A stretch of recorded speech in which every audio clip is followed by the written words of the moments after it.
Hi folks, welcome to October's book haul, and we're going to start with some good old-fashioned charity shop finds. First of them is, and these I picked up last week. I'm recording this on Saturday the 4th, so last weekend. The first is Flower Dust by Gwyneth Jones, which is in a rather nice paperback from Headline Feature. And I think this is one of her earlier novels. So this was published in 1993, and I think at that point White Queen was her previous book, so it's fairly early in her writing career. So it's in rather nice condition, Flower Dust by Gwyneth Jones. And then, strangely, this is in the Oxfam bookshop, not too far from where I live. They had the first two, but not the third, of C.S. Lewis's science fiction trilogy. So you've got Out of the Silent Planet,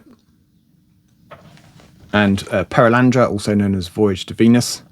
And these are both in the pan, and they're from the early 80s, so they're far from being anything special. But I don't have them. I think they're a little bit of I think they're a thin veneer of science fiction over quite a kind of thick troweling of religiosity, so probably not entirely my cup of tea, but historically interesting. So now, of course, I'll be compelled to find the third one.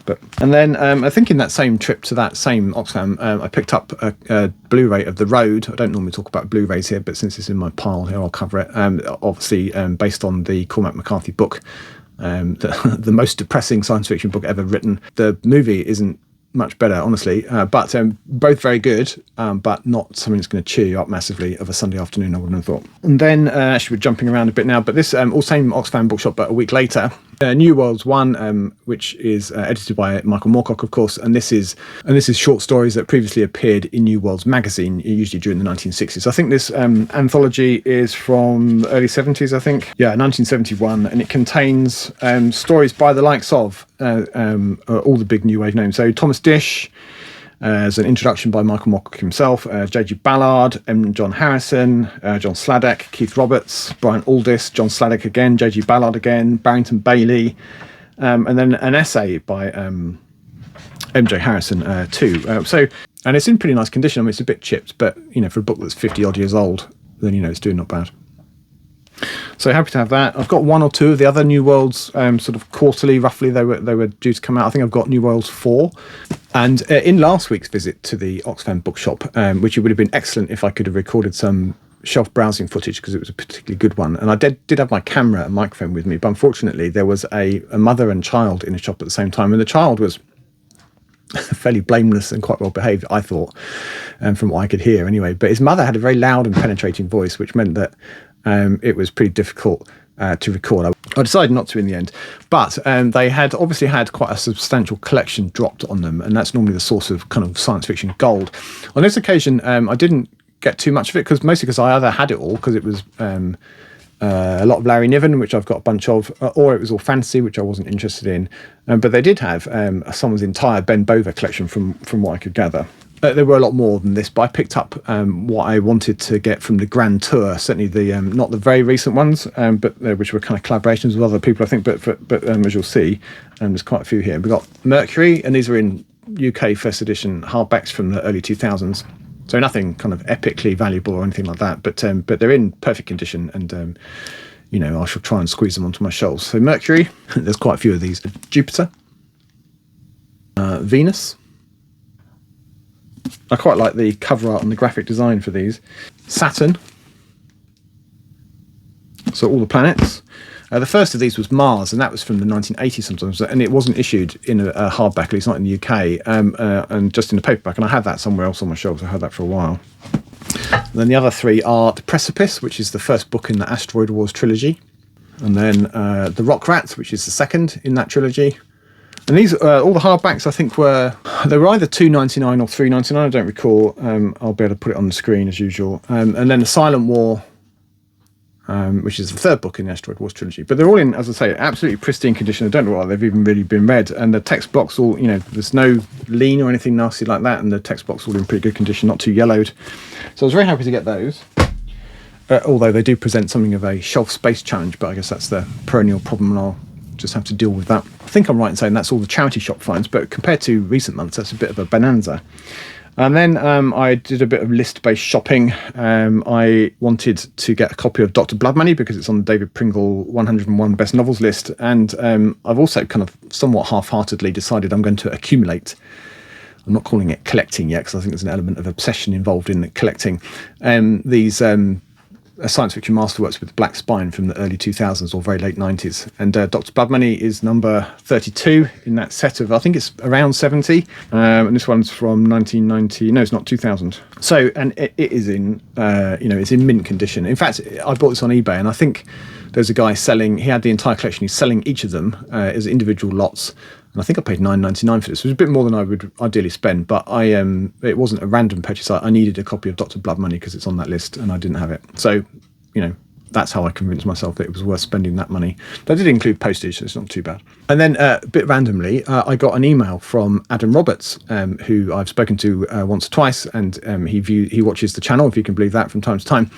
And he dropped me an email and said, I've got some books that I want to clear out of my office. He's expecting to retire in a few years' time. He's starting to get rid of books that are cluttering up his office at work. And I noticed that you collecting the Black Spine, or accumulating rather, the Black Spine science fiction masterworks. I've probably got a few. Do you want them? So of course I said yes. And so I didn't hear anything for a little while. And then, I don't know, 10 days later or 2 weeks later, a package arrived, and there were 6. So these are all from the shelves of Mr. Adam Roberts. Joe Haldeman's The Forever War.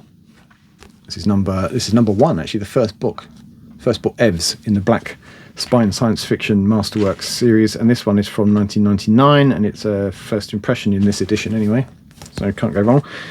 And then number 39 is The City and the Stars by Arthur C. Clarke, which I confess I found to be really quite boring, but nonetheless I've got it in this posh science fiction masterworks edition now, again in pretty good condition. Both of those are in certainly very good, if not fine condition.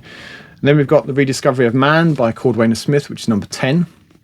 Now I do have already, this is true of a few of these, I do have already other copies of this. I've got this and more of his short stories in the similarly titled Nesfer press edition from the 1990s, which has got all of the stories that are in it and plus a few more. But because I am slowly accumulating these Black Spine editions, then I'm going to allow myself to have duplicates of these. And then we got number 14, Alfred Bester, The Demolished Man, which again I've got another copy of.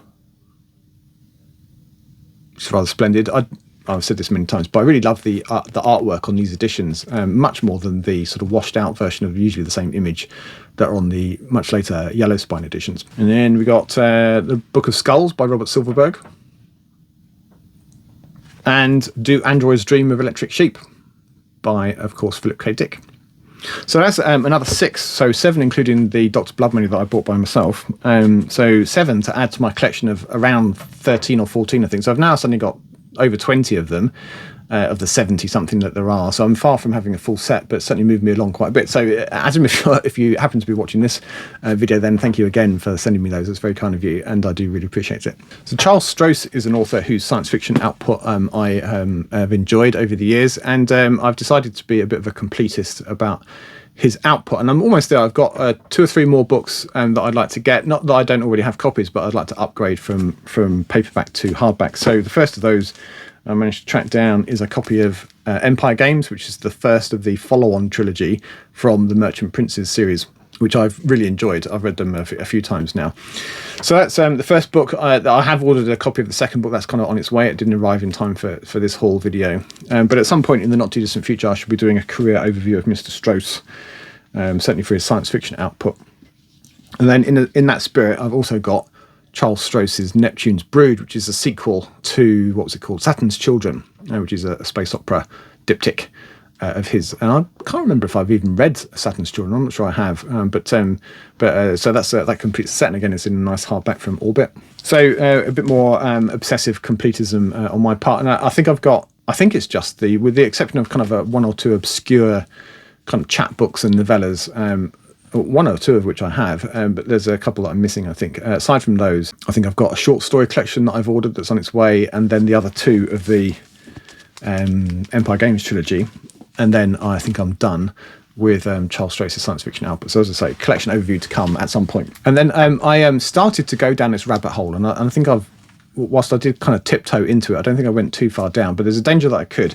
So in a certain era of Golank's science fiction books, usually from the 70s and 80s, quite often they had on the back flap a list of recent Golank's science fiction and fantasy, mostly science fiction books, which you might also like to get. And so it occurred to me one day that it would be interesting to see where those led.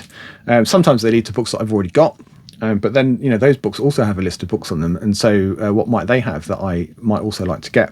So I sort of started idly looking down a list of one of the books. I think I picked up a Larry Niven off my shelf, which had a similar list, and started to look through.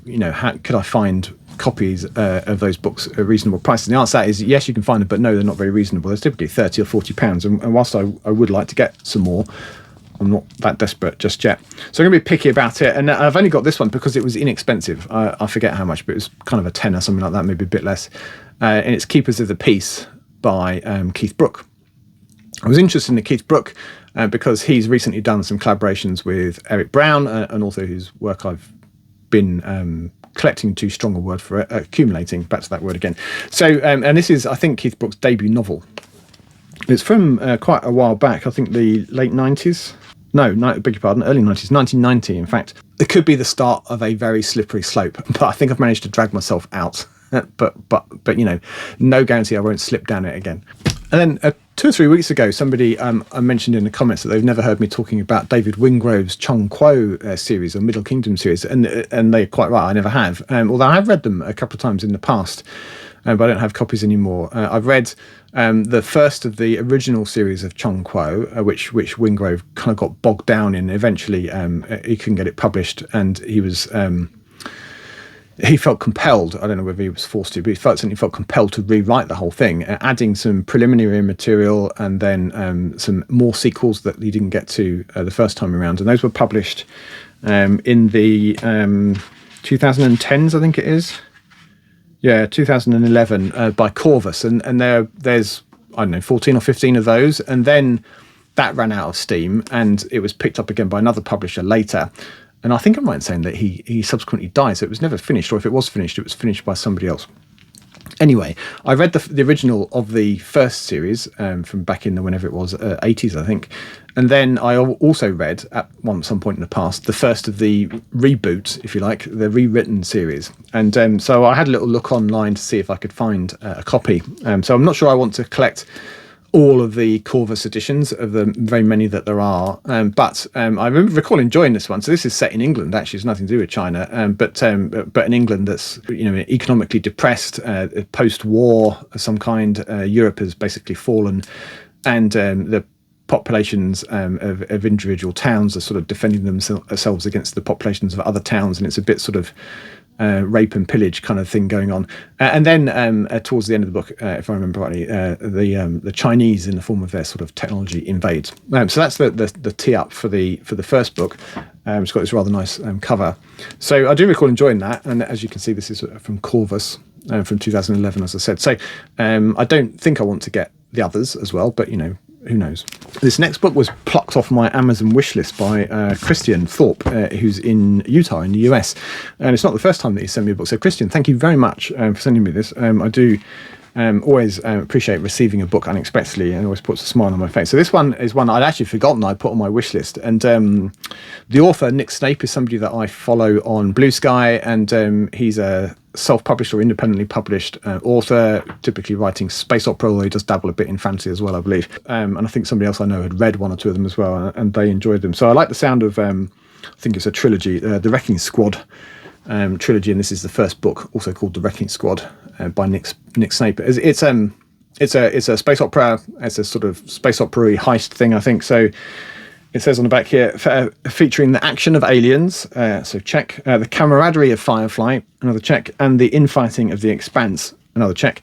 The Wrecking Squad is the new science fiction novel from Nick Snape, blah, blah, blah, blah, blah. And he's also written another series called Weapons of Choice, which has several books in it. So, I'll see how I get on with that. I do like a bit of space opera generally, so I'm sure it'll be fine. So, once again, thank you, Christian. It's really kind of you to send me that. Then after some of you may have watched the time travel video from a couple of weeks back, and if you haven't, then do. It's a good one.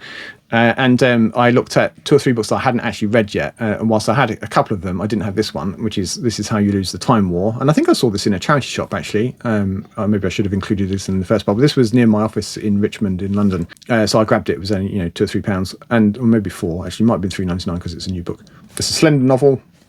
It's got an unusual structure, I think, and people seem to either like it or dislike it. So it's one of those kind of polarizing books. So we'll see. I do like a bit of time travel, so I'm sure I'll be fine. It doesn't look like a huge time commitment, no pun intended, either way. And then, this is a bit stupid. This was one of the books that I was missing from my Ian McDonald collection, and I subsequently bought the final one or two that I was missing to complete the set, as it were. And then I couldn't find it. So Time Was is a novella, really, by Ian McDonald. It's from, I don't know when, 2018. And I got a record of it in my book tracking spreadsheet, and I went back and looked at a book haul, and it was there in a video previously, but I couldn't find the damn thing anywhere on my shelves. So it was missing in action. So I bought myself another one. So this is that one. And then just the other day, I, of course, found the one that I couldn't find. So I now actually have 2 copies of this. So I will be jettisoning the other one. Earlier in the summer, with a new compressed sale, I acquired, by various means, 3 of a set of 4 novellas in this Robot Dreams series.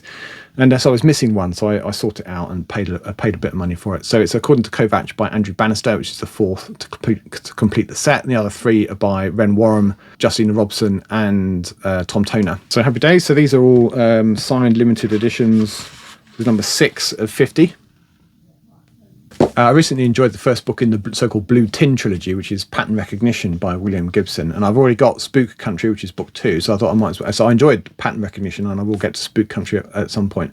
But I didn't have a copy of Zero History. Well, actually, I did have a copy of Zero History, but it's in paperback, and I wanted the hardback. So that's to complete that trilogy.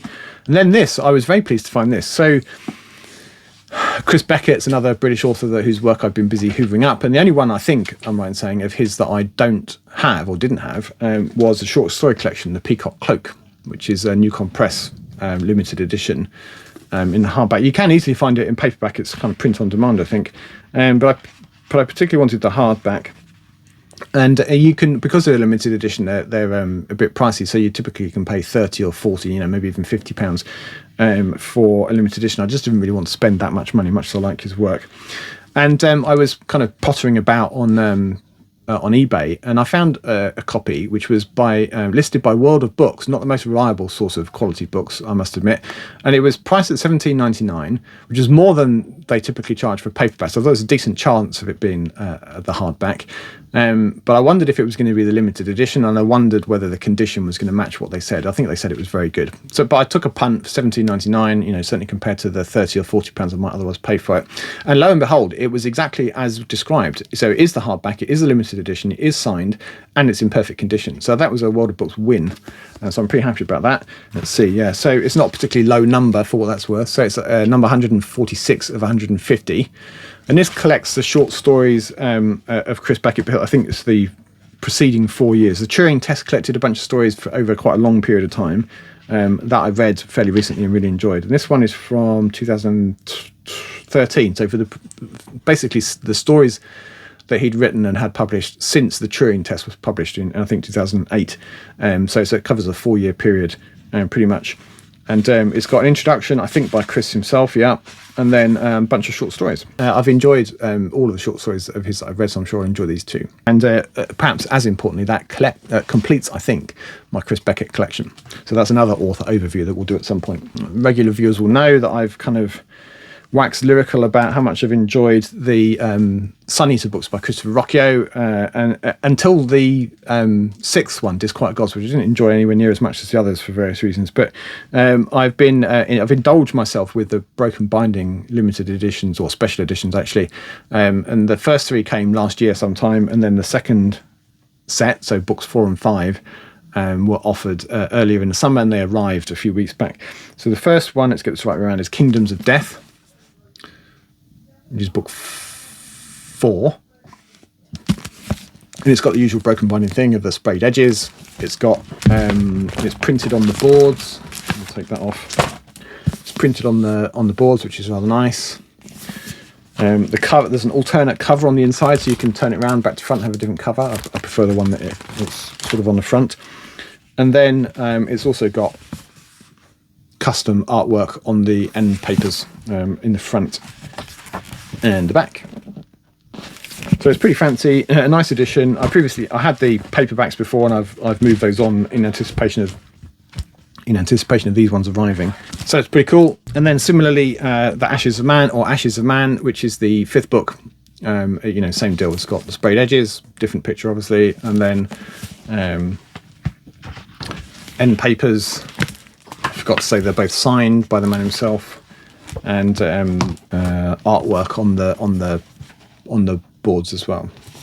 So pretty nice editions. Despite the slight disappointment of the 6th book, I'm going to push on. I've just sold my copy of Disquiet Gods in paperback, having read it in anticipation next year, in 2026, of getting books 6 and 7 in the Broken Binding edition as well. So book 7 is out soon, I think in November maybe. So pretty imminently. I shall just listen to that on audiobook. I think I won't bother buying a physical copy. And then when the Broken Binding edition comes out, that will complete my set of at least the novels in hardback.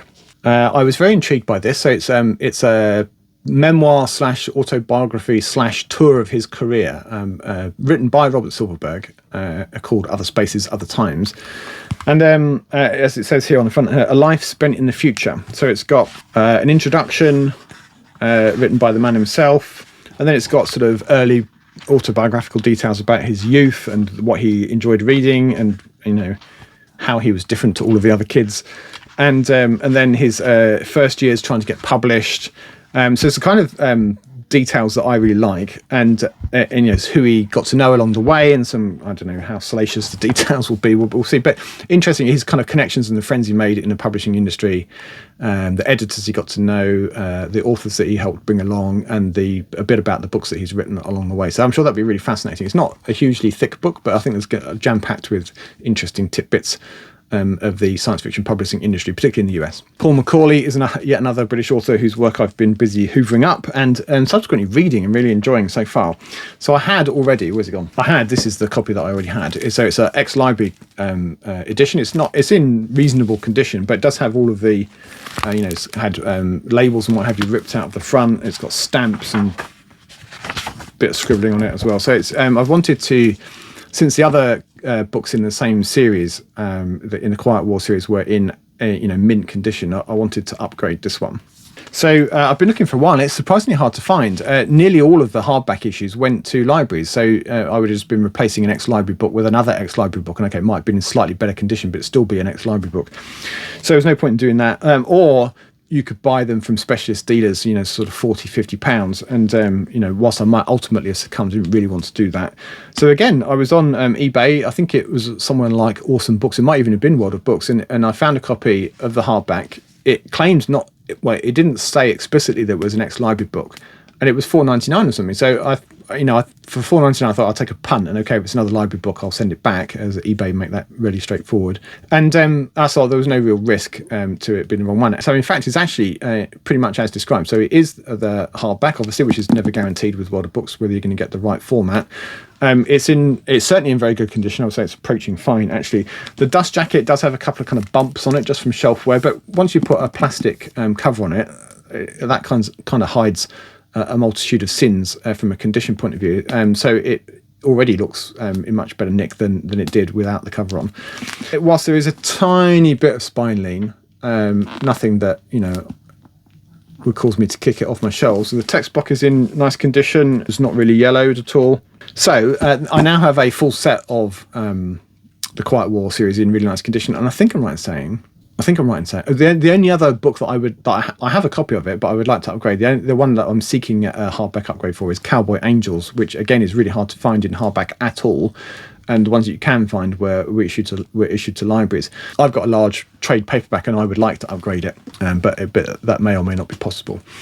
So there will, at some point in the next few months, be, I think, a Paul McAuley collection and career overview. One of the UK's most consistently good science fiction writers, I think. Pootling around on some bookseller's site on eBay, and they seem to have a lot of really nice condition hardbacks, and I happened to Crossfire by Nancy Kress, and it's in mint condition for what it's worth. This is from, I think, 2003, and it was in the introduction to this book, or the acknowledgements rather, that I twigged that Nancy Kress was married, only briefly it turns out, for a few years, to Charles Sheffield, And it says, this book owes a large debt to my husband, Charles Sheffield, graciously loaned me the McAndrew drive, which is obviously some technology in some of his books, originally created by his character Arthur Morton McAndrew, with a proviso that when I was done with the drive, I returned it cleaned and in good order. So I didn't know that they were married. That's another kind of science fiction power couple. Unfortunately, he died in 2002 from a brain tumour, I believe. So they weren't married for more than a few years, but still. What have we got here? Aota by Paul DeFilippo. It's a novella from PS Publishing. Occasionally I just do a random search on eBay or Bookfinder for PS to see what comes up. And this, I can't remember how much I spent for it, £10 maybe. But I was interested because it's Paul DeFilippo. Thought that might be interesting. As is often the case with PS Publishing, it's printed on the laminated boards with the same image that's on the cover. And I think I'm right in saying that this one is not signed. So this was just the trade hardback edition. So nothing limited about it, but still. And then finally, the last book in this haul, it was a completely unnecessary purchase. Well, arguably they're all unnecessary to one degree or another, depending on your definition of necessary. But having secured a hardback copy of Ash, A Secret History by Mary Gentle, I was keen to get myself a hardback copy of Ilario, The Lion's Eye, which is not a sequel exactly, but it's set in the same world as Ash is. And so I managed to track one down. So it's, again, in really nice condition, pretty chunky though, but it's you know, it's perfect. Maybe a tiny bit yellowed on the text block. This is from 2006, so you know, getting on for 20 years old. So I do have a trade paperback, but I'll jettison that and make room for this on my shelves instead. So they'll make quite a handsome couple together, Ash and Ilario. For those of you that like what I would call a proper book haul with a bit of verbiage and commentary around it, I hope that was good for you. If you got to the end of this and were thinking, fuck, I wish you'd just show me the books, then there is a shorter, rapid-fire version of this haul, which only lasts for 2 or 3 minutes, which I'll put the link for up here. But as always, thank you for watching, and until next time, goodbye for now.